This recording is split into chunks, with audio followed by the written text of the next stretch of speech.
दोस्तों, मिर्च की फसल में पत्तियों का सिकुड़ना, पत्तियों का ऊपर की ओर मुड़ना, वायरस का फैलना और फूल और फल का झड़ना, इन सारी समस्याओं के पीछे एक छोटा सा कीट है जिसे हम थ्रिप्स कहते हैं, जो कई बार तो हम सीधे आंखों से देख भी नहीं पाते हैं। लेकिन इस छोटे से कीट को अगर समय रहते कंट्रोल नहीं किया जाए तो ये 50% तक उत्पादन में कमी ला सकता है। असल में दोस्तों, इस कीट को किसी एक स्प्रे से कंट्रोल करना संभव नहीं है।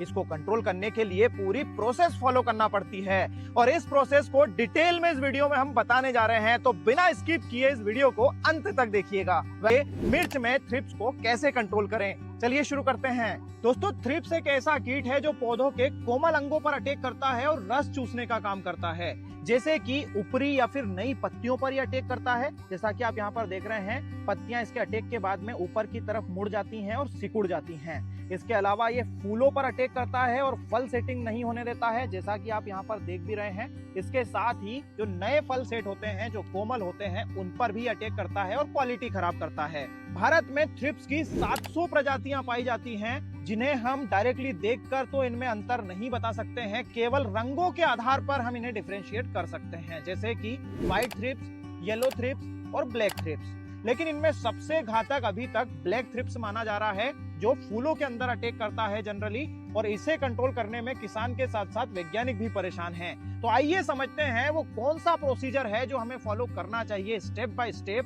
ताकि इफेक्टिवली हम थ्रिप्स को कंट्रोल कर पाएं। दोस्तों, थ्रिप्स को रोकने के लिए सबसे पहला काम तो आपको ये करना है कि जो भी बीज या फिर पौधे अगर आप लगाने वाले हैं तो पौधों की जड़ें उपचारित करके ही बुआई करें। इन फंगिसाइड्स का इस्तेमाल करके उपचारित करें, उसके बाद बुआई करें, ताकि शुरुआती अवस्था में थ्रिप्स अटैक ही नहीं करे।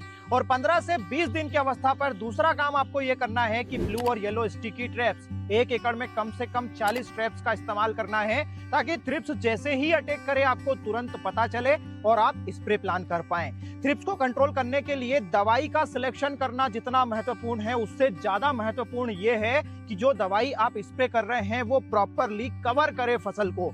आप अगर जैसे इस बेड पर स्प्रे करने जा रहे हैं तो एक साइड से और फिर दूसरी साइड से, दोनों साइड से प्रॉपरली स्प्रे करें। कम से कम 1 एकड़ में 200 लीटर पानी का यूज करें। शाम के समय स्प्रे करें तो बेस्ट रिजल्ट्स मिलेंगे। साथ ही स्टिकर का इस्तेमाल भी जरूर करें। थ्रिप्स के बायोलॉजिकल कंट्रोल के लिए बिवेरिया बेसियाना का इस्तेमाल 30 दिन के अंतराल पर हमें करते रहना चाहिए। आपको जैसे ही पता चलता है कि हमारी फील्ड पर थ्रिप्स का अटैक हो चुका है, पहला काम तो ये करें कि ड्रिप से इनमें से कोई एक सिस्टमिक दवाई चलाएं और उसके बाद 3 स्प्रे 4 दिन के अंतराल पर। ये कॉम्बिनेशन जो हम दिखा